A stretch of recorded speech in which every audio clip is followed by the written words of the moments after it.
Open Data Soapbox. I think we will wait 2 more minutes so that people can arrive. In the meantime, we'll see whether those who have indicated that they have an interest in presenting, whether they are in the audience. Celestine Okeke. Celestine here. Sammy. Joyce. Just Joyce. Jack Moligno. Andrew Powell. Yeah. Sumatra. Suhit Anand. Okay. Geneviève. I just saw Geneviève a second ago. Patrick Bondo. Chris Tamun. Yves Nash. Francine Miller. Dan Kittredge. It's on the list. Fritz Schuster. Perfect. Cheryl Porter. Gabrielle Okafor. And Sai Krishna. You just signed up for that. Great. Well, why don't we get started, because we only have less than 2 hours now, and I have 17 presenters who have indicated that they wanted to share some of the ideas, and especially call upon the audience that is here to find ways to collaborate. So, my name is Stefan Verhulst. I'm the co-founder and head of research at the GovLab. And so GovLab is an action research center based here in New York at New York University. And the mission is to improve people's lives by changing how we govern using technology. And so we do a lot of work around data and how data can change the way we make decisions in all sectors. And we do a lot of work around people and how we can actually harness the intelligence and the expertise of people, again, to change the way we solve problems, to change the way we ultimately govern. And so one particular project that we are working on right now is around open data for developing economies, and it is within that context that we work with GODAN to also understand what do we know about evidence of impact with regard to open data on agriculture, on nutrition, and the like. And so I'm delighted to convene and moderate the session. The session is called the Open Data Soapbox, which basically means that this is a platform where free speech is going to rule and where everyone can share their idea as long as it is done in a concise manner. And so everyone who has signed up can share their idea.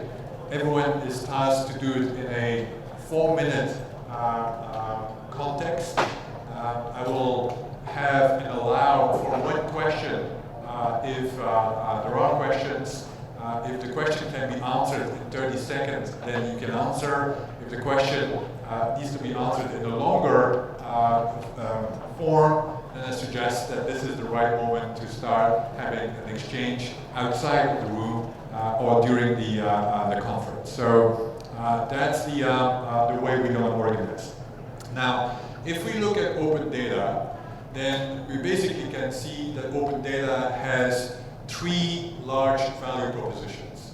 One, open data can be used with regard to improve the way government operates, more accountable, more efficient, better services, better ways to actually meet the need of its citizens. So that's one big value proposition. The second big value proposition is that open data can be used to empower individuals, empower them to make better choices, empower them to make a better case about certain kinds of needs that they might have. And the third big value proposition is that open data can allow for innovation to flourish, can allow for new methods to emerge, or can allow also for economic growth as a result. What we will do today is organize the interventions according to the 3 value propositions, and we will start with interventions that are dealing with ways to improve government government policies, and government services. And then we will move to interventions with regard to empowering individuals or organizations, and then we will move to the driving innovation.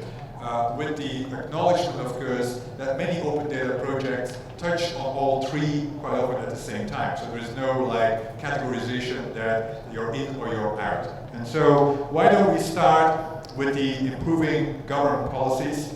And I already asked whether Celestine is in the audience, who signed up to present. It looks like she's not in the audience. Sandy Naporos, Joyce, it's all yours. 4 minutes, introduce yourself, and try to end with a call for action. And you can come over here, Joyce, so that people see and hear you.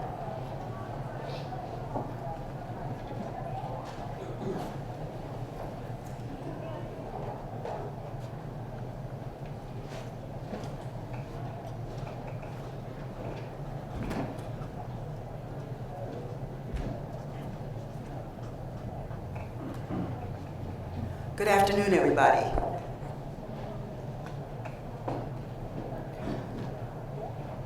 One of the areas that I wanted to talk about was open data in government policy for creating a solution for providing a summer camp for youth in the Washington, D.C. area. For now, we have been doing a summer camp which we call STEAM, Science, Technology, Engineering, Agriculture, and Math. For DC public school students, we take urban students who have no experience whatsoever in the agriculture field and put them into an action learning camp during the summer. We have two cohorts, one of 11 to 13-year-olds and one of 14 to 16-year-olds, where we engross them into agriculture science for a period of 2 weeks each. And they learn about urban agriculture, urban forestry, and food safety. In that program, we have found that during last year, when we had our first pilot organization, we had 30 students, 15 in each cohort, and this year we have 40 students. One of the most encouraging things is that out of the 30 students, 5 returned for the second year, and out of that 5, 3 decided to go into agriculture science or data science or data analytics as a career in college.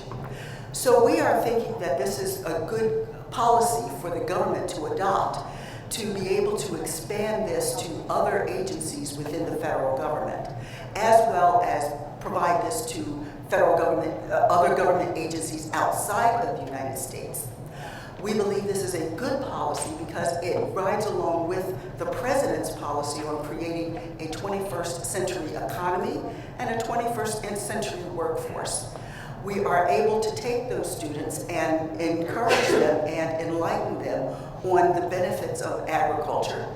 We have changed their minds from them and their parents viewing agriculture as Beverly Hillbillies and Green Acres into an area where agriculture is really a useful science for productive and economic growth. So our ask is to find ways, right now it's only in the USDA and it's only in Washington, D.C. So we're looking for ideas in which we can scale this, not only within USDA itself, which is a federated organization, but also to other federal government organizations, as well as to other government organizations internationally. As an aside, we've had 4 countries come up to us today at our booth, which is number 35, to ask us how they could adopt this program in their countries.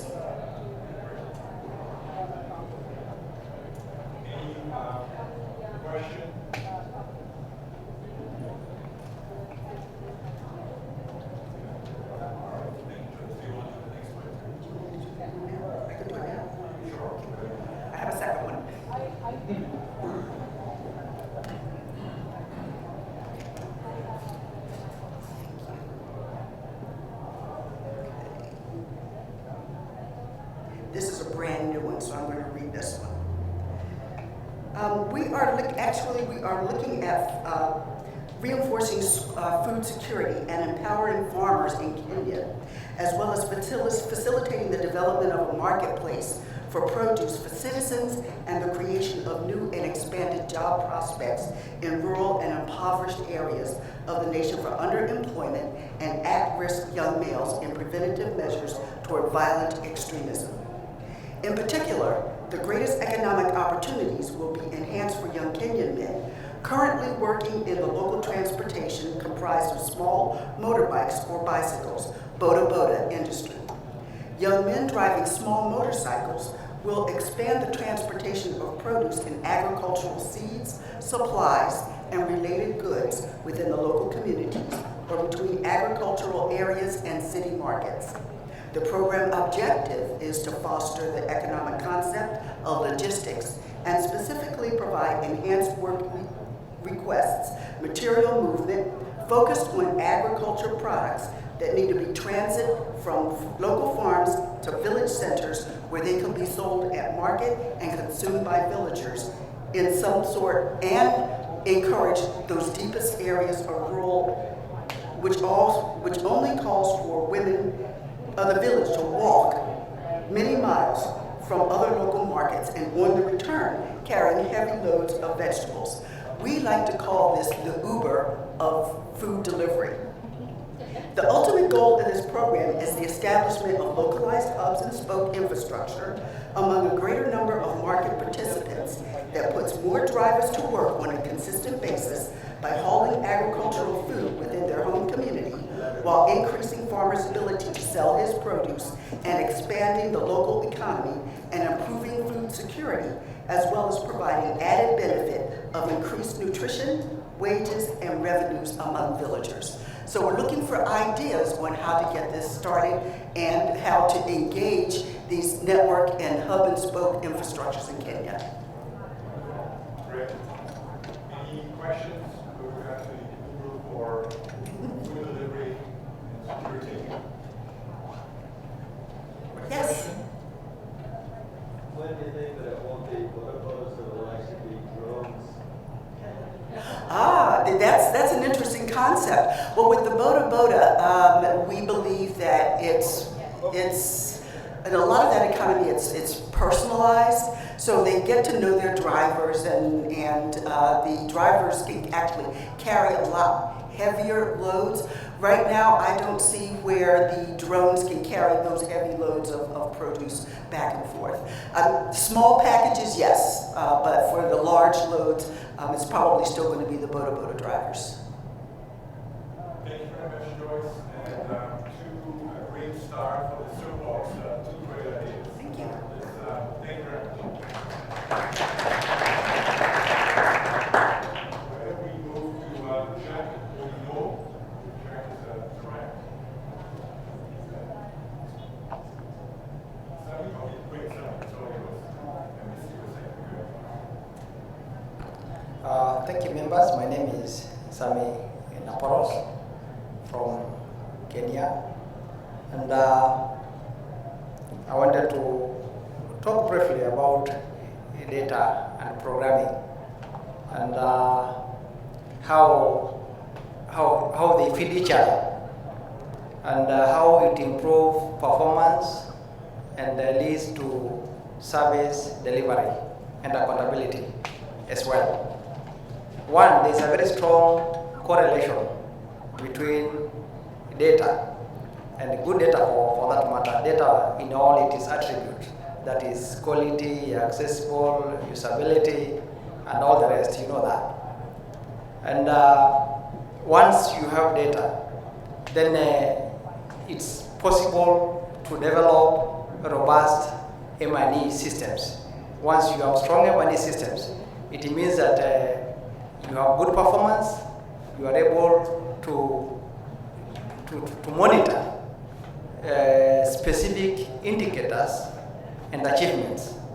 And then you will be able to do what we call target programming or target planning, which means that specific resources are targeted to achieve specific ends, which is for us in government, specific deliverables, which is services to great citizens. So there is that relationship and a strong correlation. So when you talk about data, we talk about data in relation and how it comes to input or support the M&E systems. Thank you.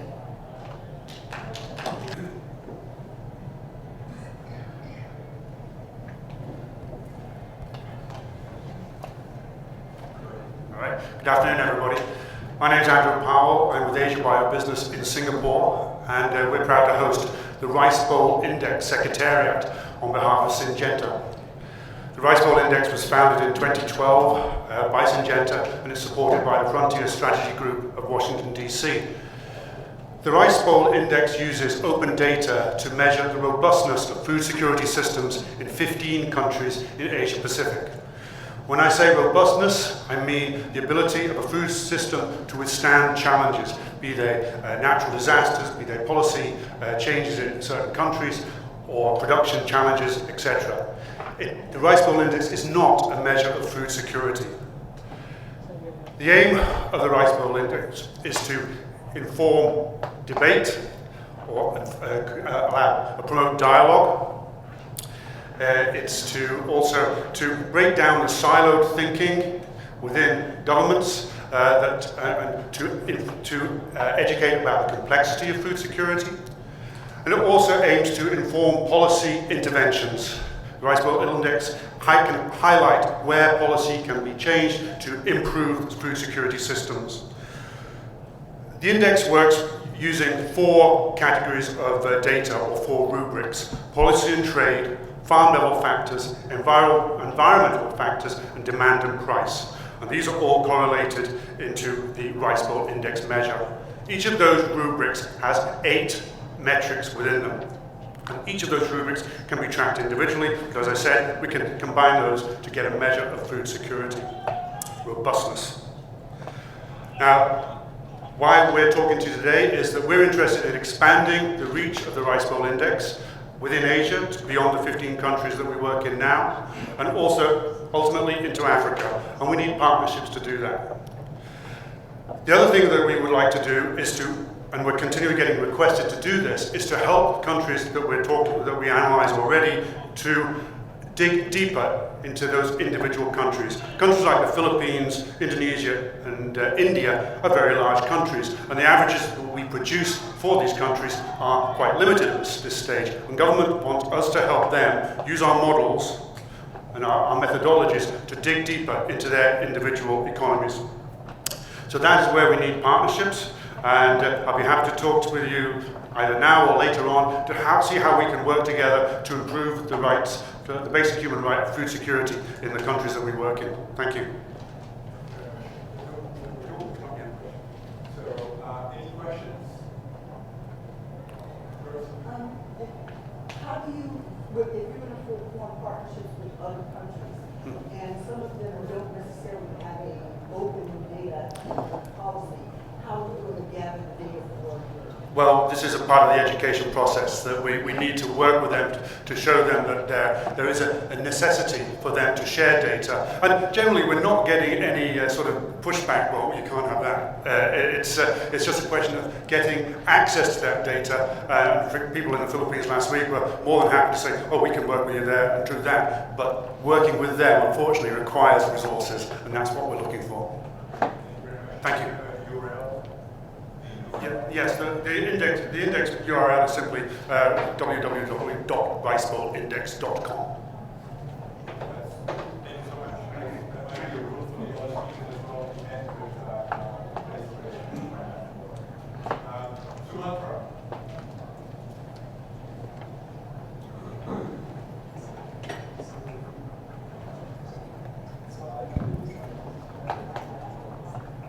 Four-minute experiment.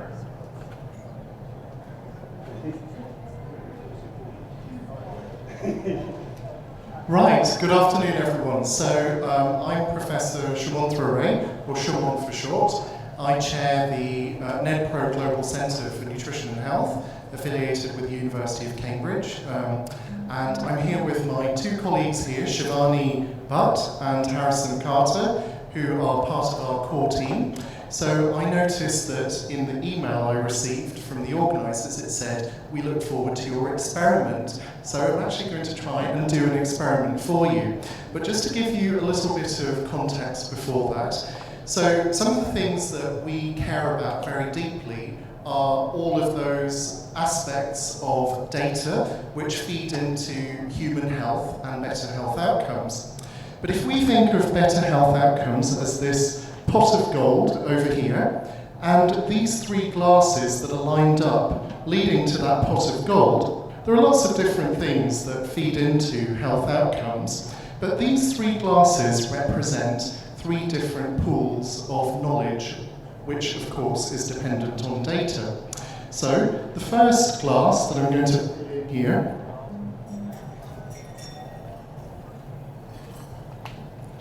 is overflowing, and there's a reason for that. This is all of the evidence that is generated around nutritional status. So all of the research that hundreds and hundreds of university departments and other organizations are doing in order to manipulate nutritional status and actually look at how that impacts health outcomes. There's a second class here, which is about our understanding of population behavior and how that understanding actually leads people to make different food choices, which influence nutritional status, which in turn influences health outcomes. Then there's another glass here, which has just a drop of water in it, and I'll come back to that in a moment. There's a fourth glass here, which is not quite as full as the nutritional status one, but this represents nutrition and agriculture, the interface between nutrition and agriculture in a way that affects nutrient quality, which of course we think is somehow vaguely related to health outcomes. So the challenge that we are setting ourselves, and we'd like some of you to be part of this, is to actually impact policy, government, non-government, third sector, but in a way that policy leads to funding and can influence practice, so that these two glasses are coterminous, so that we're looking at nutrient quality and nutritional status and its relationship with health outcomes together, and, very importantly, so that we deal with population behavior, fill that glass of evidence with usable data, and the big empty glass here is health practitioners, the missing piece that nobody has talked about yet today in any part of the program. And what we'd like to do is fill this glass much more. It's going to be a gradual process where we're going to see impacting the knowledge, attitudes and practices of healthcare practitioners, influences the behavior of people, which influences their food choices, which are determined partly by knowledge of nutrient quality, but also knowledge of how that will impact nutritional status to achieve better health outcomes, on which note I'm going to award myself a little sweetie. Wonderful. Thank you. I'll have that later.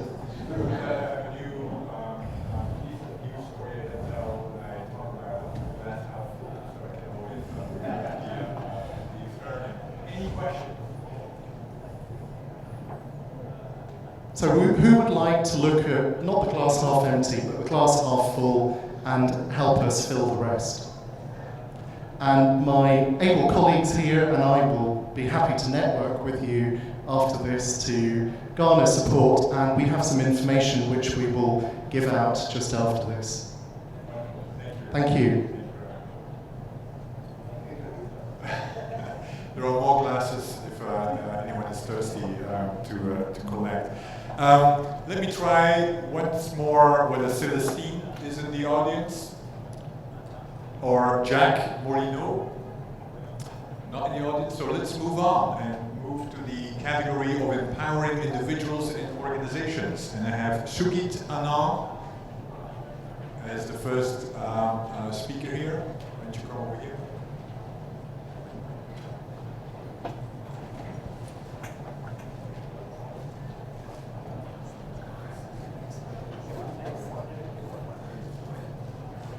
Hello everybody, my name is Suchit Anand. I am originally from India.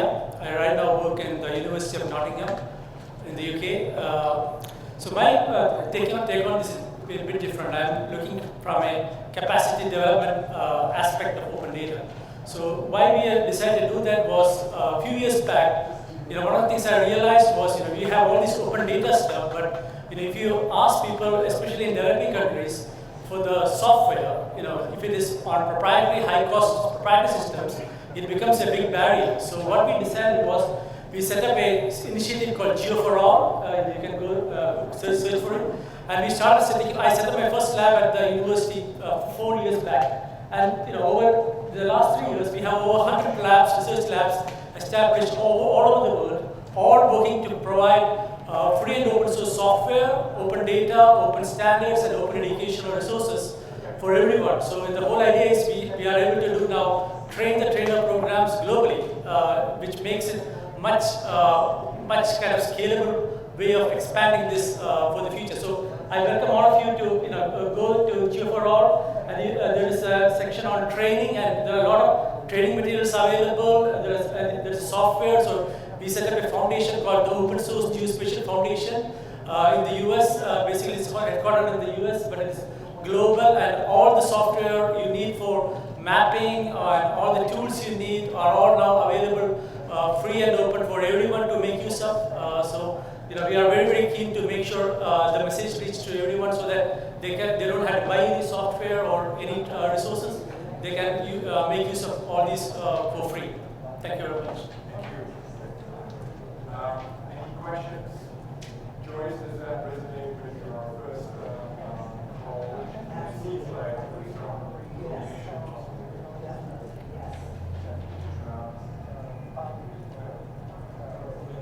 Thank you very much.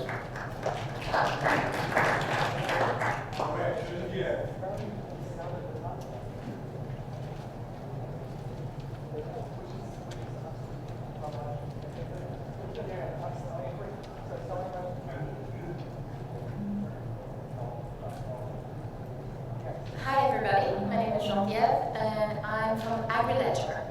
And what we're really looking at is agriculture is very much about data, and a lot of it is really, when you're looking at harvesting, can be partly luck, and it could be also skill sets. And really, we all know that data creates information and is very important to the process. What we are doing is we're implementing mobile technology with CryptoLedger to enable the farmers to actually capture the data throughout the life cycle of their harvesting. And what we are looking to do is to really provide them the information. And we think that it cannot be only governments and organizations which are getting the data for themselves, but also the farmers being part of this. And the more information they have, then you can actually get to where it's not luck as much, but luck is actually more educated. And what we would like to have is support from others to really participate with us in being able to define those data sets that needs to be captured and enabling and what the standards should be toward that, to then make it available not only to the farmers but also upstream. The ask is we would like to get your support in creating those data sets, and also if you are already in an organization or a location where the farmers are working, what we would do is work with you to allow them to start capturing that information and provide them back details to support their the whole life cycle of the farm. Andrew, does that sound interesting for the rice bowl? So trying to connect people here as well. Any other questions? Yeah. What incentives do you have to offer the farmers to get them to give their data away? We're not looking to, actually, that's probably something I should have explained. We're not looking for them to give the data away. We are looking at, no, it's 3 minutes, so we are looking at identity being part of it, so which means also pushing this idea of sovereign identity, where your data is yours, and it's about providing for them, what's in it for them to be able to get details as to, this was my last harvest, these are the data about my field that I need to change, and what are decisions that I should make to actually enable me. Ideally also, what we're looking at is that data can be pulled further up for NGOs and governments to help them in making decisions, but it's not in where money is being made, and if there's any money to be made, it needs to go back to the farmers. I actually have some brochures, I'll pass them around. Thank you. Perfect.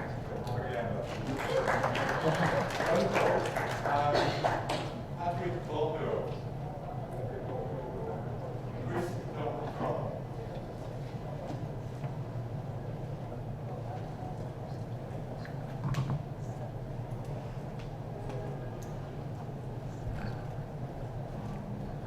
Hello, my name is Chris Tremont. I'm with Give Goods. In its current form, Give Goods collects juice pulp from juice bars, repurposes that juice pulp into healthy, nutritious snacks, and donates those snacks to New York City's homeless. Over the past 3 months, we've donated over 10 pounds of our nutritious pulp crackers.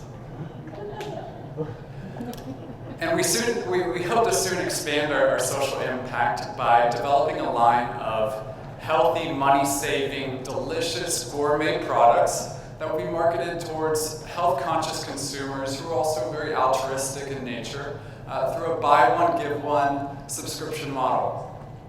Give Goods would offer the unique value proposition of empowering consumers to improve their own lives while improving the lives of people who need help the most. And in order to achieve this milestone, we're soon going to launch a crowdfunding campaign. If it's something you'd be interested in contributing to or just interested in following our progress, I ask you to please join our mailing list at givegoods.co or follow us on Instagram or like us on Facebook. Thank you. Thank you. Any questions? So, Chris, how do you anticipate dissemination of the product? So is that the ask as well? Is that finding new ways of dissemination, or what's the model? Yeah, so distribution of our donation products will certainly be a challenge. Right now we're partnering with the Bowery Mission, so we're able to donate to them in bulk, and they specialize in distributing these goods. And we also have a number of other creative ways of distributing them. We set up pop-up locations. We actually have one in the main conference room right now if anyone's come across it. And in subway stations, we'll set up boxes where anybody can take a healthy snack. So it's basically a modest to give away. Or do you like to sell it as well? We want to sell it as well. Sell and give. Exactly. So the buy one, give one model means that we would have gourmet products sold to consumers, and each time they buy a product, we donate a product on their behalf.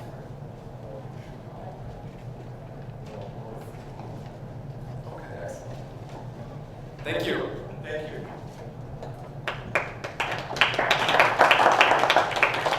Actually, this is the best part of this whole conference. Everybody don't have any interesting ideas, no idea we're floating around. So let's move on to Eve Nash.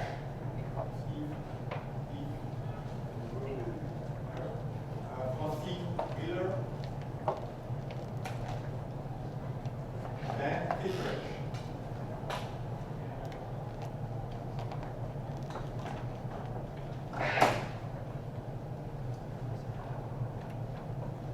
If there are people who haven't signed up and still want to share, I think we will have time at the end also for more sharing. So, if anyone wants to share, raise their hands and I'm sure that there's some time. So, all right. So, make sure that the school is great. Go ahead. Thank you. My name is Dan Kittredge. I'm a farmer, actually, from Massachusetts. I also, in my spare time, run an NGO called the Bionutrition Food Association.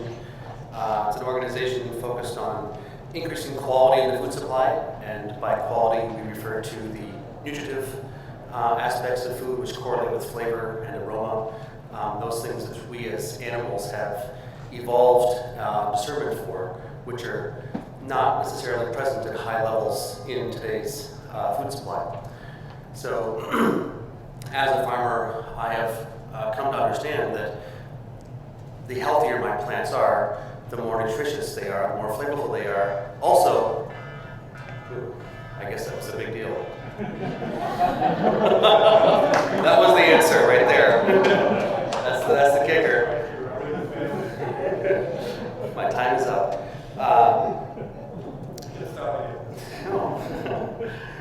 The connection between food crops that have strong aromatic and flavor characteristics there's a direct connection between that and the health and vigor of the plant, the inherent pest and disease resistance, the positive ecosystem effects, carbon sequestration, human health, positive impact. There's a really nice correlation there, but when we look at the data, USDA data, et cetera, about average nutrient levels in crops, we're not looking at the spectrum of variation, we're looking at an average. And so what we're talking about organizationally is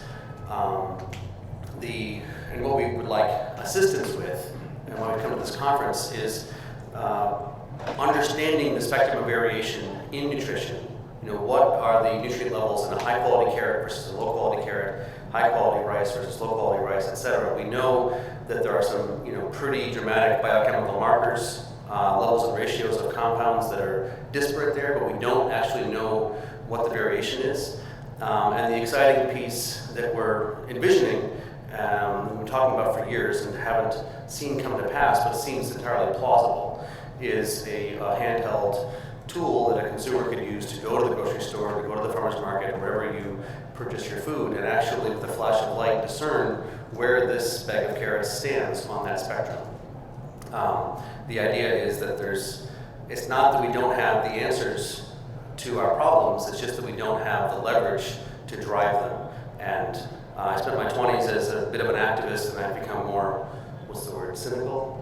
I think money is what drives the world these days, and there's this interesting situation where most people don't grow their own food, most people actually buy food. Strange though that may be, they use money to do that in many cases. And so if we can give consumers the ability to use their dollars to purchase the food which is most flavorful and aromatic, the best for their children, the best for them, also the best for the environment, then we can have an economic driver which will incentivize the supply chain in applying more systemic biological management practices. So anybody who wants to support in that endeavor should feel free to reach out to me, or my colleague David back there in the green shirt. We have propaganda, etc. I get one question. One question. I love the idea. So, are you suggesting an application that a customer would use to be able to see information which they gather, or be able to tell? To actually tell the nutritional level of that crop in real time. The technology is spectroscopy. Spectroscopy is, basically the ability to flash a light at something and read what's in it. Every element in chemistry is a vibration in physics. Every compound in biochemistry is a vibration in physics. And so the technology exists to flash light at something like a smartphone camera flash. Basically, we're talking about the size of a smartphone, cost of a smartphone. You could actually go and test the quality of that crop right now in real time. Doesn't matter what the label says, doesn't matter what the marketing says, you're actually testing how good this food is in relation to the food around it. 77, 53, 36. We're gonna buy the 77, even though it's only 3/4 of good, it's better than the 36, or something like that. Depending on what your agendas are, yes, exactly. It's open source, it's transparent, yeah, exactly. Wonderful. My time's up. Thank you very much.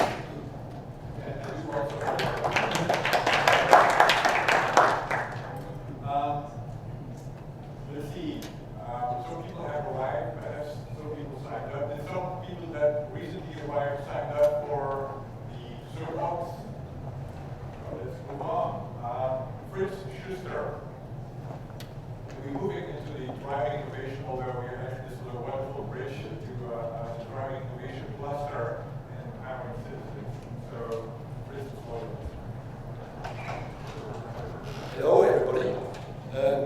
Fritz Schuster, and I work for a company that is near Geneva. We collect data about registered crop protection products in about 70 countries. And we have piled up a pile of information about good agricultural practice and about less good agricultural practice. And we actually, we see many purposes for which our database can be used. And we are looking for partners maybe to let's say, to combine our data with other data. I just give you some examples of that. For example, we can show solutions for needs from farmers where they have no solution how to solve a problem with a pest or with a weed. We can compare that from different countries and we can exchange that information from the countries. We also can compare the quality of the different products that are available in different countries.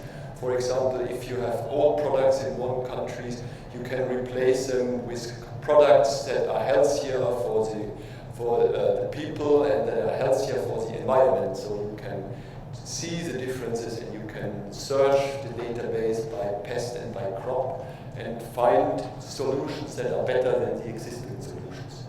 It also can help for exporting products because since we can compare countries, we can compare the producing countries with the importing countries, and we can see if the products that are used in the production countries comply to the rules of the importing countries, for example.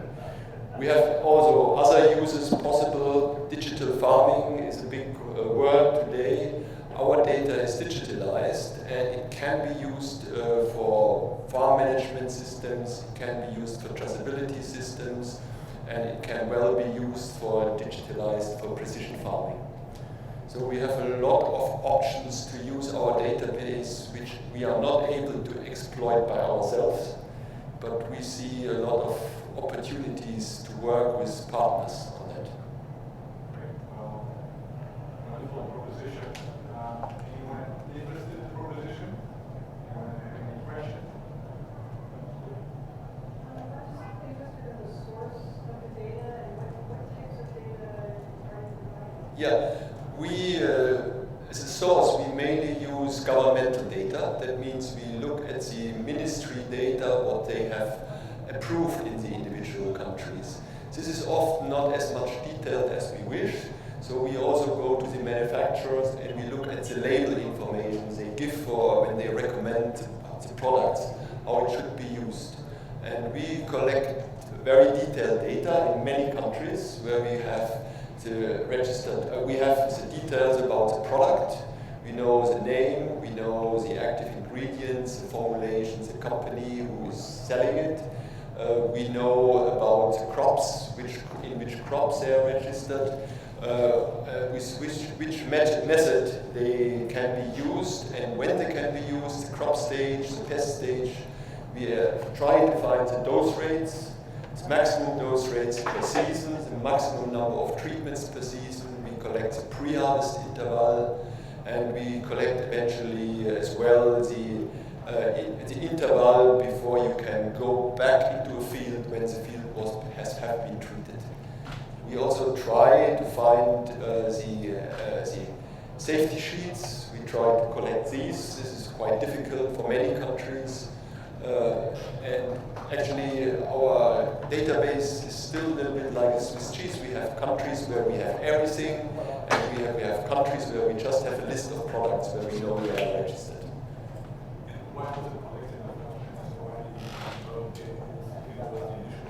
The initial purpose was finding out which products are registered in Europe.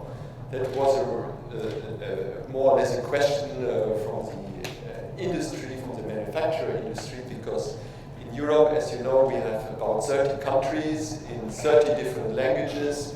Data was published, was registered, and nobody can get access to that. And our goal was to make it accessible. And we standardize it and we translate it all in English. So it's all accessible in English. Thank you. If you have questions, you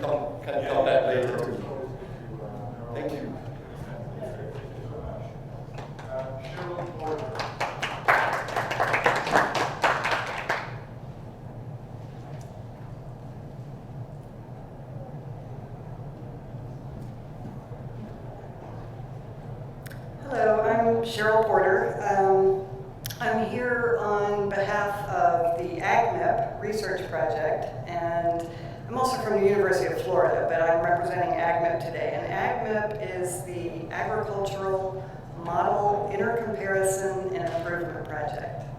So it's about models, it's about agricultural models. So these include crop production models, livestock production models, and socioeconomic models. So for a long time, the climate community has had multiple models that they've compared the outputs of their models, tried to get the inputs as close as possible and compare the outputs such that they get this range of uncertainty from model outputs. So we're all familiar with looking at, for instance, hurricane prediction maps, where you see a lot of little lines squiggling around, but they draw this cone of uncertainty. So the climate community, the weather forecasting community, has been doing this a long time. We're just getting started in the crop modeling community to do the same type thing. There's loads and loads and loads of crop models. So for instance, when they did the first wheat model intercomparison, there were 31 wheat production models that wanted to, have everybody jumping up and down to be part of it. We had no idea that there even were 31 wheat models. So it's been a really interesting project. But the idea is, and using it in AgMIP, is to improve the ability of all of these models to be able to predict the impacts of climate change on food production, on food security, on poverty levels. And we work at global, regional, and national scales. So the use of good quality data is absolutely essential. And because we're working with multiple models, we've developed some techniques that allow us to take data in from various different sources, various disparate sources, put it in a harmonized format, and then translate it equivalently to all of these off-the-shelf models, each which has quite different input requirements and output data formats. So that's what I've spent a lot of the last 5 years working on. And we've got operational models or operational tools and protocols now that are being used around the world. We've got 7 regional research teams doing climate impact assessments in sub-Saharan Africa and South Asia using these tools. And so some of the work we've done has been to coordinate the vocabularies for our data interoperability system with other groups around the world working on similar things. And a lot of those people are here today. This week at the GODAN conference, met at Avara with the CG Consortium and Biodiversity International and several others that we've been working with. So the next step is to scale this up and take it outside of AgMIP, use these data interoperability tools to combine a lot of the crop research data that have been collected around the world and are sitting in file cabinets or PDF files or somebody's Excel file or, and all these different formats, and be able to bring them together into a network of crop research data that can be used in quantitative analyses for, meta-analyses, crop modeling, all sorts of different things that it could be used for. And right now, getting our hands on those data and getting them interoperable and in a format that can be used is really, really difficult. That's most of what I wanted to say. So we've got a booth, booth number 1 out there if you want to learn more, you can come ask me. We also have a website, www.agmip.org. Any questions? So what is the kind of applications?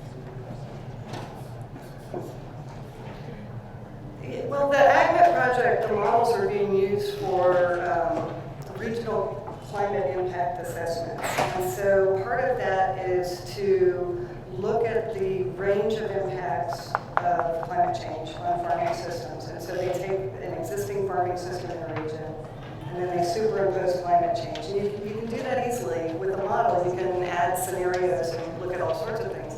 And so they look at the impacts and then come up with adaptation strategies. So how they can cope with climate change in the future. You have a question?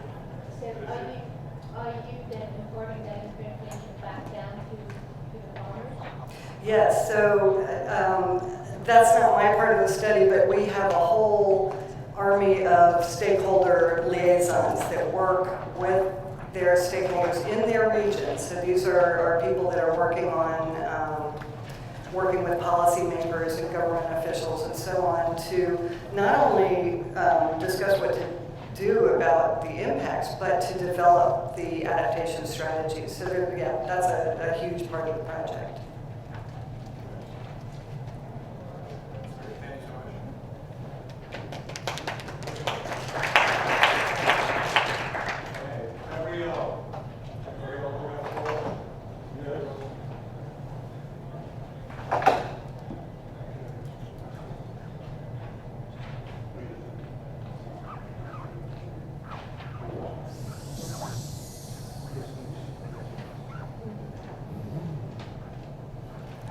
Good afternoon,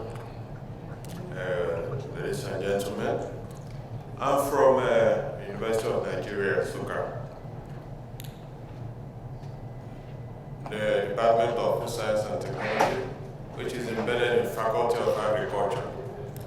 And in Faculty of Agriculture, we have 7 departments working towards the development of agricultural productivity, post-harvest management, and other areas. So today, I'm happy to propose to you what we do. We work towards generating credible data in the areas of post-harvest management, value addition. We create innovative technologies that will drive changes or enhance productivity and food security in the area.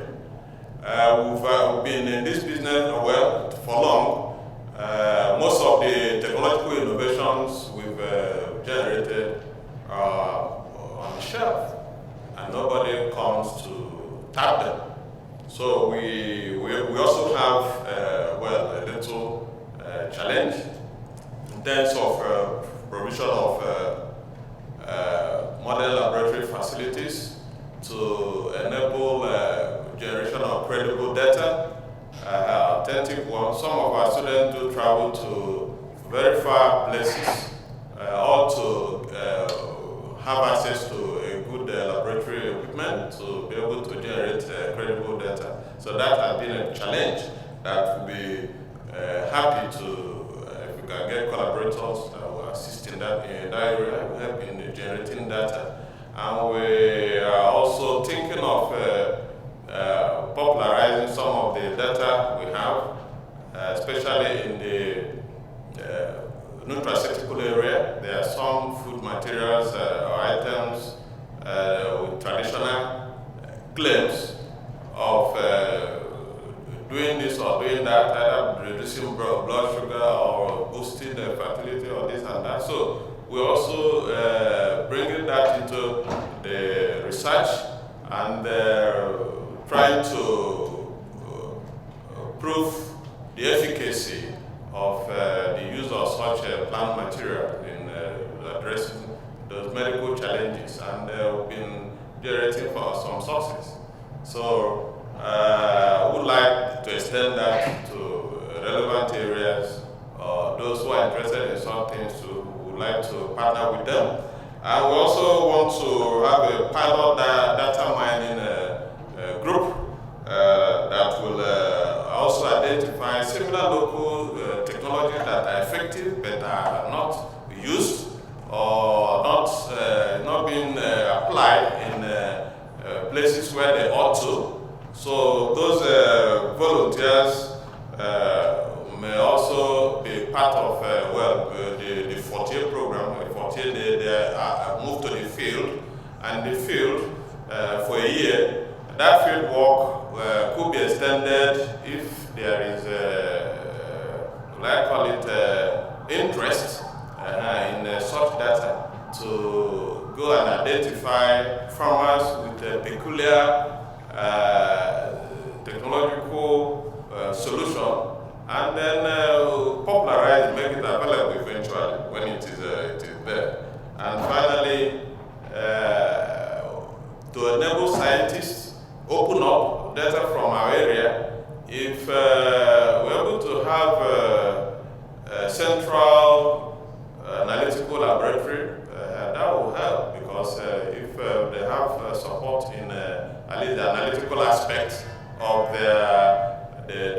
research. It will be easier to open it up for other people to use and solving world hunger, malnutrition, and even improving health. Because I still believe that Africa has lots of potential, and they are unlocked, untapped, and to our greatest dismay, it's been abandoned because people are probably not interested. We're interested in the ones that they see every day, probably from Europe, but those local ones that are still there can provide a solution to so many things. People neglect them, probably because maybe the white man has not attached value to it or interest, but they're there. So we are there in Nigeria, and we are willing to work with whoever is interested. I myself have so many technologies that are there. Palm tree produces palm fruits through which we can get palm oil. You also can get palm sap from it, and that palm sap, traditionally, it ferments into palm wine, which is cherished by all. It's very strategic, but it's been claimed that it induces breast flow for new mothers, or mothers that just put to bed, and it also claimed to enhance fertility. So I and my students have taken that to another level by carrying out the viral biopsy. At the end of the day, the rats fed the palm wine, they had a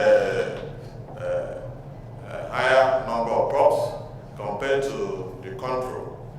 We have a plant that's bitter leaf. It reduces blood sugar, that's what they said, and we've used it to make tea, green and black herbal tea from them, and collaborated with the pharmaceutical department. It was evaluated and found that it's potent in helping the management of diabetes mellitus. So it's okay. So there are many. Okay, well, the last one, well, it's not the best. Just a small example. My master student took up a plant material that helped a sickle cell anemia patient to regain health. Periodically, when she's having seizures, she observed the person will take the leaf and regains her health. But we now took it up in her master's work, and eventually we still found that he had to boost and correct things. So it's still there, and nobody is talking about it. So these are the type of things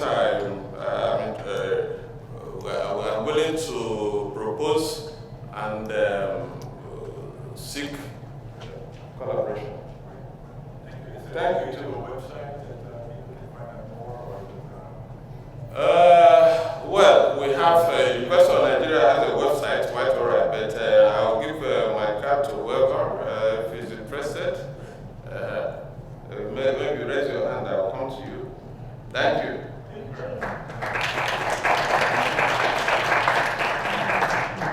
Wonderful. And next person is Simon.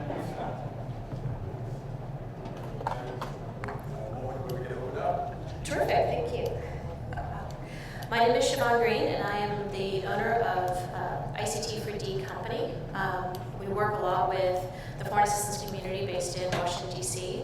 So USAID, State Department, World Bank, etc. We're actually kicking off a project fairly soon, working with a donor organization that will be named as soon as we get approval to do so, to focus on guidelines around responsible open data. This is intended to be guidelines for implementing partners and the donors that fund them. How do we build in a culture of responsible data? I love the FAIR comment at lunch.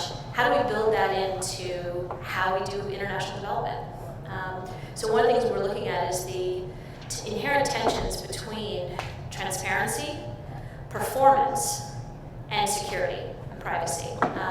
And I was very happy to hear one of the speakers talk in the very early part of the day about there are some security and privacy issues, even though sometimes we forget about those when we're dealing with agriculture. But I also work a lot with global health, and in that area it's obviously a very top concern.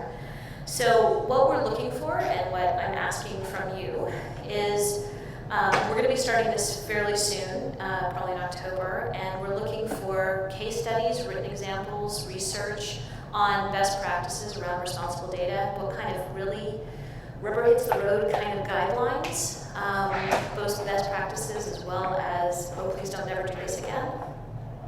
And how do you translate some broad policy into concrete guidelines that can be implemented?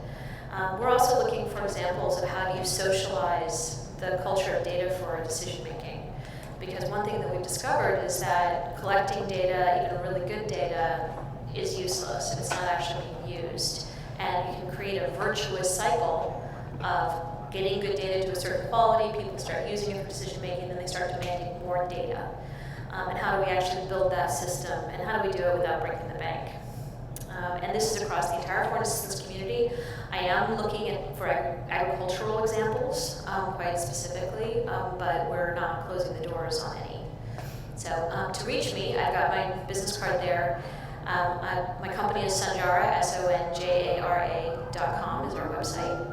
And I look forward to being able to collaborate. And if you're interested, we're going to be also probably, I believe, having stakeholder sessions and that type of thing. I'm still in the planning stages of all that, but we want to make this a very consultative process. Thank you. Okay. Great, thank you.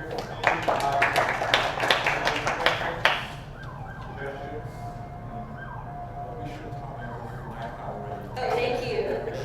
Yes. I do know about it, and I'm really excited to. Are you okay? All right, oh my gosh.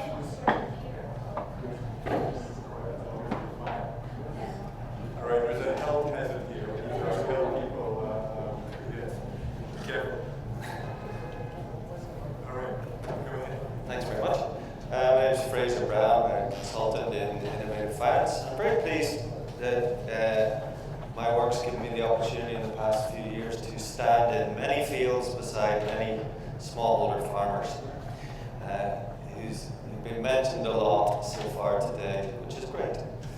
So they talked in terms of an inflection point coming where maybe digital technology is going to remove a lot of the barriers to getting investment flowing to smallholders. And they also talk about shoring up of capital that will provide the investment funds for these farmers. These are exciting times and we can see it happening.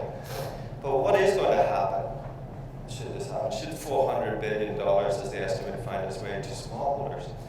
This is going to go through local finance institutions, local banks, MFIs, which is microfinance institutions. And these guys are going to own all of the data.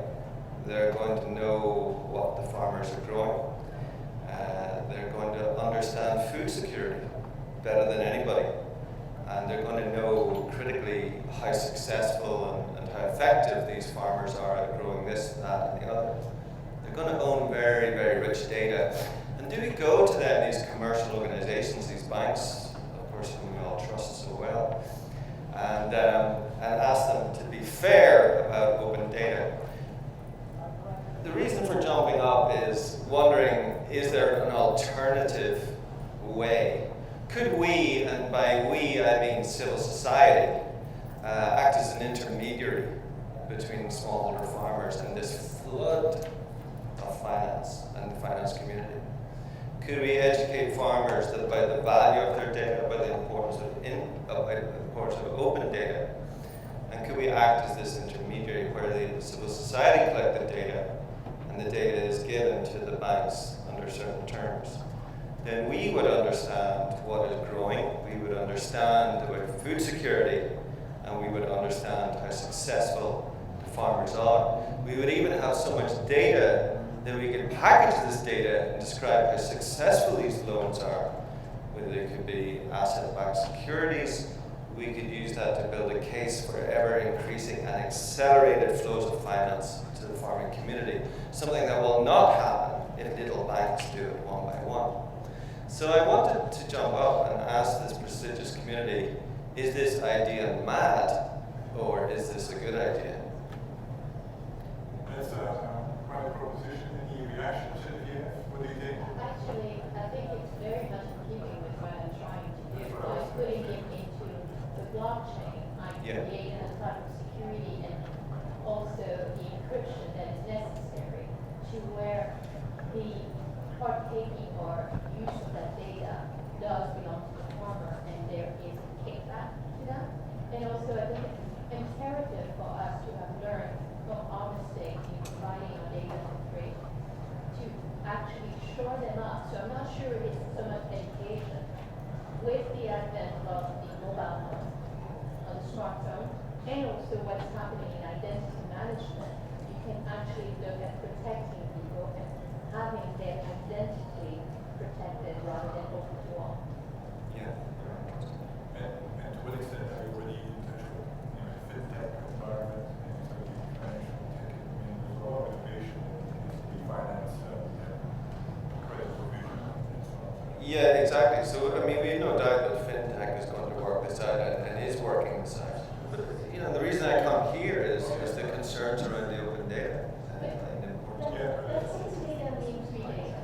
I don't think so. Open data is about creating standards to allow for the interoperability rather than just open for anybody to have access. Yeah.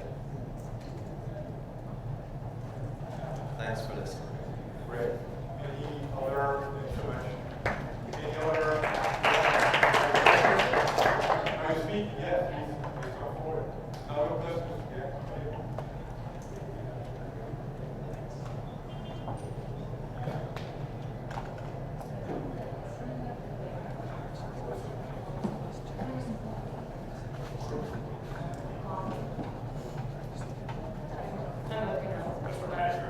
Hi everybody, my name is Lockie Catron and I'm with a company called Clever LLC. We are based in Alabama.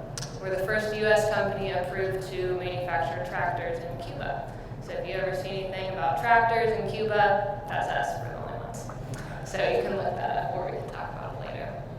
But the question that I want to pose to everyone today is, what kind of standards are actually going to benefit the small farmer that's still using an oxen to plow his field?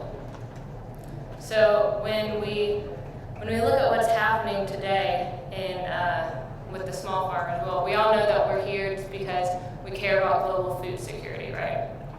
And so in order to improve global food security, we have to increase production. And that means increasing production at the small farm level. And so I do not believe that open data alone is going to solve this problem. I don't think that open data alone is going to allow the small farmers to increase their production. So let's look at the situation that these farmers are in today. So they're all out there, they know that they want to produce more food, but they say, well, I don't even have the tools to be able to produce more food. They say, well, why don't they have the tools? We have all this amazing technology out there, but why don't the small farmers have it? Well, it's actually really simple. So the equipment industry, the business model that they use, is vertically integrated and it relies on proprietary systems.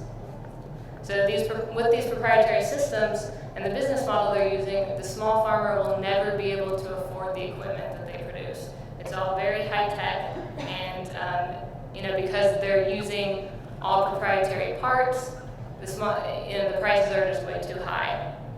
And so what I'm proposing is that we need standards in farm equipment for the small farmer to be able to afford the equipment. So when I say standards in farm equipment, I'm not talking about standardizing a tractor. We saw in China they tried to do this with the universal tractor. It obviously didn't work. But I'm talking about standards in the subcomponents and the connections and the interfaces between the different pieces of equipment so that they can be interoperable. And so when you do that, you allow all the components to go down in price over time, and you allow platforms for innovation to be able to occur. So that's what it's all about, letting other people be able to make money and be able to innovate because of the products that are out there. And that's not what's happening today. So we're calling for a standards body made up of universities, nonprofits, government agencies that can control the vision, where we need to head in the equipment industry to be able to make this happen. And a good comparison is actually the tech industry. I mean, everyone here is pretty familiar with how standards have changed our world today. So we look at what's happened in the past 40 years, and we see that because of standards, we now have 2 billion PCs, I believe, and 7 billion cell phones. And every year the cost of a cell phone goes down in general. You know, the technology is decreasing in price. But if anyone has seen a tractor or a harvester or any piece of farm equipment that has gone down in price, please let me know, because I've definitely not seen that happen. So again, I believe that standards and farm equipment are the way that we solve the global food supply problem. So if you agree with me, come please talk to me. If you disagree, please talk to me. If you're just curious about what my company is doing, then please talk to me as well. All right, great. Thank you so much. Any questions? Yeah. Stand up.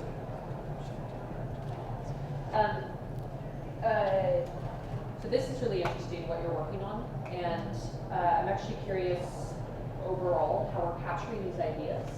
Because, for example, to ask for a global standards body, GODAN is the type of organization that should be able to help facilitate that, and it has the kind of reputation that could give some credibility to it, if that doesn't already exist already. So are the ideas here being captured? Because a lot of people are saying, here's what I'd like to do, or here's what I have. And GODAN as a partner organization really needs to be improved in how it's actually connecting the approach to each other based on needs and interests. So we have the ones that signed up have also shared their ideas, and that was captured as such. Because we haven't signed up, I'll make sure that they are captured afterwards, and I will also make sure that I reach out to everyone who actually presented to align and also refine to the last, so that we basically have a list that we can share as well. So you signed up. Yeah, I did, but I can give you more information if you want. But as far as reaching out to the GODAN community about this concept, that's really why we're here. So it's, bringing the concept out for a discussion at this event. So let's please talk about how we can bring it to the greater GODAN community. Great. Well, we already had Uber for the food delivery. Now we have Legos for tractors, which I like as a concept a lot. So, thank you. Thank you.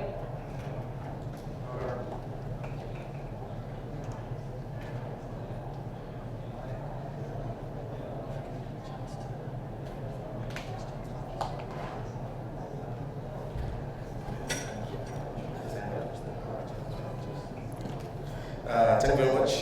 Ladies and gentlemen, my project or the initiative I want to present is on jobs, because that's the biggest challenge right now for us in Africa.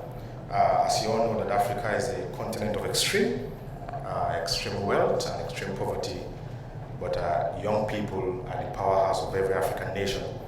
And 4 years ago, the African Union took a commitment to reduce youth unemployment by 2% every year without a framework.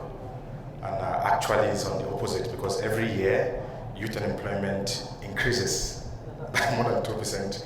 And a lot of countries in Africa have youth unemployment in the double digits. So what we're trying to do is we've realized that wealth can be created for young people in the agricultural sector. And we're looking at 2 initiatives. So I work with a network called the African Youth Initiative on Climate Change. It's the biggest youth network on climate change with 45 country chapters. So this year we launched what we call the Youth in Agribusiness Initiative. And also we are also looking at how we can use agribusiness and climate smart agriculture to create employment for 1 million young people by 2025.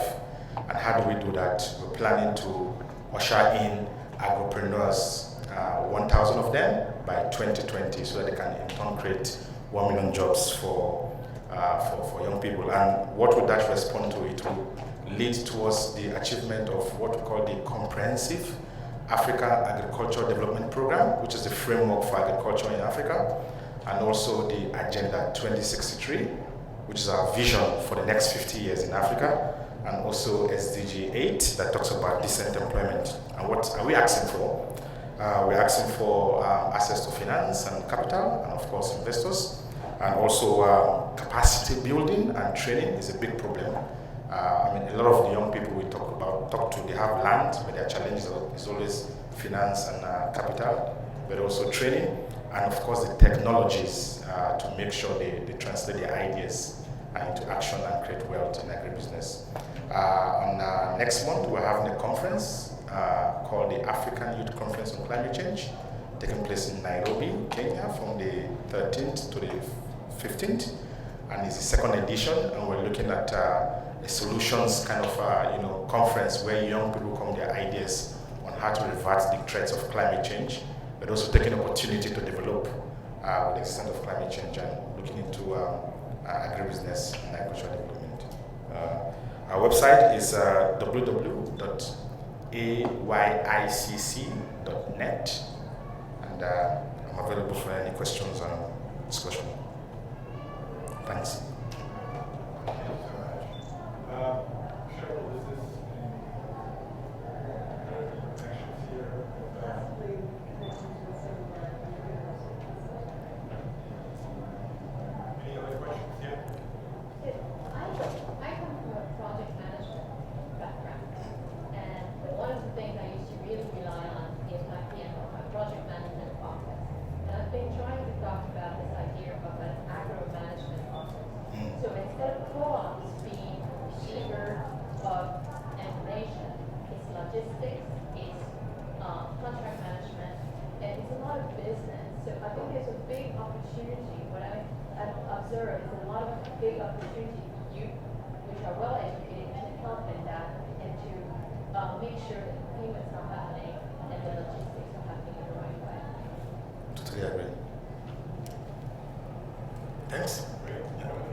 Demands, which are linked with also two projects that we do. As you know, GovLab is an action research center. On the one hand, we build solutions, but we also do a lot of analysis, especially as it relates to trying to document impact and evidence. And we have been working a lot on trying to build a evidence base around open data. I mean, there's a lot of open data being used for evidence-based policy, but there's not that much evidence-based open policy making. And so what we try to do is to really understand, is there any evidence, any impact that we can document following the use of open data? I mean, obviously we are believers, but I think in the use of open data, but I think we have to go a step further and actually also start documenting that it did make an impact and under certain kinds of, and what kind of conditions that might be. And so we are very interested. We have a project also with USAID at the moment to actually document several case studies where open data was used to further certain development objectives, including in the agricultural and nutritional space. And so anyone who has a case study or an example, but also, more importantly, has evidence of how the data was used and how it impacted certain kinds of objectives, I'm more than eager to talk to and eager also to feature those kinds of examples in the work that we do. And we have a variety of mechanisms to share and disseminate those kinds of insights. So that's my first question, and eager to hear from everyone in the room where we should go, and we have already, of course, several examples that we have as well. Second one is with regard to what we, an area that we're moving into is what we call the next generation of open data, which is open corporate data. I mean, most of the discussion about open data is around open government data, and for good reasons, because a lot, especially in certain environments, most of the data, a lot of the data is collected by government. But we all know that corporations obviously are important data holders themselves, including tractor manufacturers, for instance, and so on, of course. And so the question that I have is, what are current practices where corporate data was shared to inform public good decisions? And under what conditions did that take place? Because again, as I mentioned earlier, open data does not always mean free data, does not always mean completely open. We have a whole theory of shades of openness, and we have to also become far more sophisticated about shades of openness. So how can corporate data be shared, and what are the mechanisms? And so we have identified like a taxonomy of different kinds of current practices where corporations like telecom operators, or retail organizations, or even banks are starting to share data for a variety of purposes, research, policy making, or even development of new apps. But we need to become smart about how did it happen, what was the impact, and how can we then scale that and show that actually there is, and I go to the data responsibility here, that there is not only a responsibility to manage data in a responsible way, there is also a responsibility to actually share the data that you have in a manner that can improve people's lives. And so any examples that you have where corporations share data, eager to include in our growing database that we have, which we will eventually, later this year, make available for anyone so that they can see that actually there is a there, but also very interested to learn about mechanisms where you can actually do this kind of sharing, whether it's through a data pool, whether it's through an API, which of course would be Nirvana, also. So these are my two questions, and so anyone who has any contributions eager to learn and hear. With that, are there any other that have a question, a suggestion, an idea that they want to share? This is the moment. I'm sure those conferences quite often, which is why I like to have the Soapbox, are quite often very curated. You have a set of people at the panel, and then quite often we never learn from the people in the audience what they're working on, and this is a moment to do so. So anyone who wants to share what they're working on, where they could get some help with, now is your moment. No more? Yeah? Sure.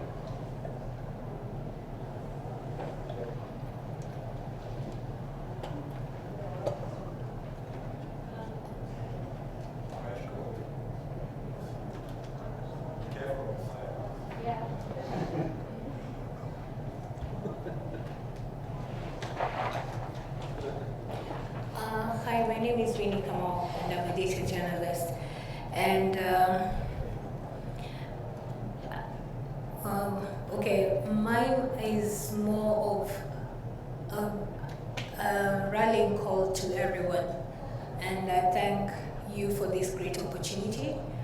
Mine is to ask if it's possible to have an agri-development hub for journalists, where journalists and researchers can be able to melt in one pot.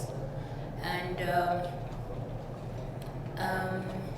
when you talk about, when you're asking questions, do you have any person who's been able to share data and it had some impact? Being a journalist, there's this time, like a week ago, I met a scientist and I was doing a story about the lakes and in the Great Rift Valley, and they were swelling. If you come to Kenya, or if you've been to Kenya, you see how the lakes have swollen and they've displaced so many animals, and things are not the same way they were before. So talking to this scientist, he was able to tell me that there's a phenomenon that happens every 60 years. And then I'm like, so have you been able to investigate? Yes, we're still investigating. But how many lakes are there that have really affected Kenyans? You won't believe it that he was able to give me a database or we shared data between ourselves and junior scientists, and we were able to collect, to get 27 lakes in Kenya. And I think maybe somebody else can prove me wrong. We have the highest number of lakes in Africa. Out of that small conversation with these scientists, I was able to find out that, and then I took that data and I mapped it out so that I can use it for my story. So in short, I'm trying to say, if there's a hub where journalists can come in and be able to be comfortable to talk to a researcher, to talk to somebody, because I know in Kenya we have so many tech hubs, but it's for the people who are known as geeks, the techies. So a journalist can't be able to sit in and feel comfortable in their skin to be able to do something big or something great out of it. The only place where you, and I'm saying this because in terms of accessing softwares for visualizing this data that we get, you can find a place. If you have a hub where journalists can be comfortable, they can come in and they can interact with researchers, they can interact with different people, and they can just be able to visualize that software, the data that they have, using a software which is free for everyone, the free source tools or something, because that is lacking. There's a disconnect when we talk about data. Yes, we are talking about opening data, we're talking about all these amazing things, but there's a disconnect in communicating that data, especially when it comes to journalists. So my appeal is that if there's a chance where we can be able to collaborate, and that's why I came for this session, just to be able to see if we can be able to have a collaboration where we can have a hub where a journalist can walk in and be able to do some work and come out with an amazing story that can change the world. That can change the community where they are and even the world. So out of that story, I was able to find out we have 27 lakes. Anyone else can correct me. If you live in Africa or any part of Africa, you can tell me if there's any other country which has more lakes than in Kenya. Thank you. So, I have a question to clarify. So, are you looking for a physical hub? Are you looking for a network of experts that you can tap into? Or are you matching? Because it seems to be like this community, there's a lot of expertise, but it's very hard to identify who knows what and match that with the demand for a question. Is that really? Or is it more like a physical network? For me, I would ask if we could have more of a physical lab and which is open. Okay, let me put it like this. So, you walk into this room and you find people working, but you're all having your laptops, so you're virtually connected. Maybe there's a software like Tableau. Who's used Tableau here? How much did you pay for it to use it? I didn't, but somebody else paid a lot to use it. Yeah, it costs like $1,000. For a journalist, that is like impossible. Will I pay my rent or pay for a software? So those are the things. But you see, if you can be able to have a software like Tableau, you can use as many people as possible. Just if somebody can invest in that software, and then it can be, you can give journalists maybe working in a particular program, maybe agriculture, that access to that software, and they can be able to utilize it. As long as we can justify, okay, I'm just trying to put the whole thing in. As long as you can be able to justify why you want access to that software. Can I suggest something? You said you're from Nairobi. Yeah. I'm more than happy to do an intro for you, and I think that you should put this as a challenge for our hackathon. Because that's one way of getting people who are, because you talked about technologists not being able to communicate clearly with you as a journalist, but that could be a challenge for some young kid to come up with that solution to allow for information dissemination in an open source fashion with also the technology not costing as much. Perfect.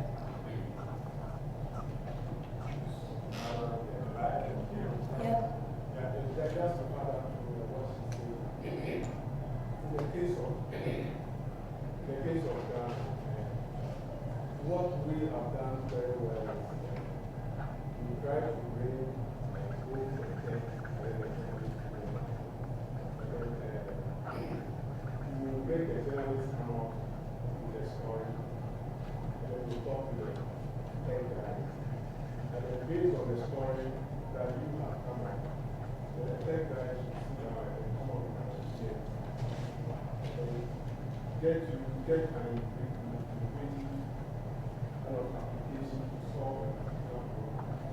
There's one in the case, let's say in Ghana, in the mining areas, there is this situation that we have the miners draining the soil and water, and then that's even kind of using our local bodies and those things. So what the community is doing is that, or what the electrical organization is doing is trying to bring the journalists and then the community, that's the IT community, to bring these two together. And we provide the data sets, and two of them sit down, come out with a story, and then come up with some application or something. There are so many open source applications spread across. They are there. And you don't have to invent anything. They are there. You just use some agreement together and I'm sure you solve the problem. Yes, but I'm wondering where do you sit down? Where do you have the sitting? Is it in a hub? Is it in a hotel? Yes, I'm sure there should be a community within Nairobi. There should be other communities. Let's say we have one community, one institution that is championing this IT technology and all. So this institution tries to bring, it's a government institution, tries to bring this together, provide the data sets, and then they kind of brainstorm and come up with that.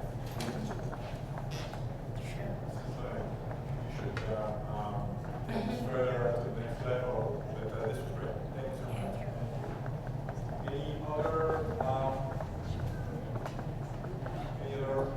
yeah? Sure.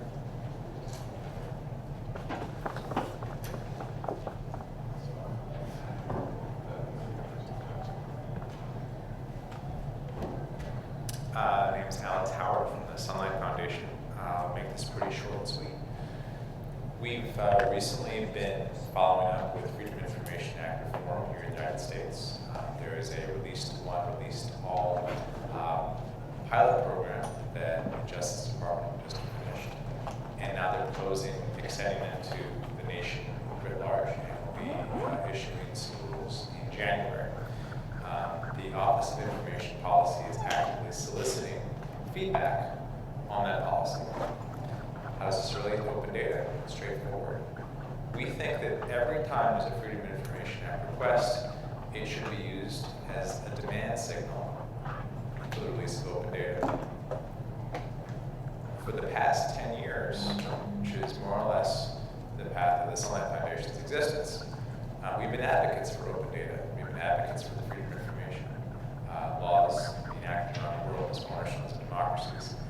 And yet, we're seeing the divergence of an open data conversation away from the journalism community. We've seen it push away where governments are allowed to claim openness because they're disclosing what they wish to, and not what the press is suing them for, not what commercial companies are paying for.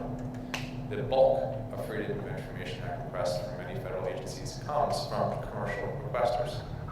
It is effectively an unrecognized subsidy for the commercial interests. Every single one of those data sets that's requested periodically should be released with great frequency on open data sites.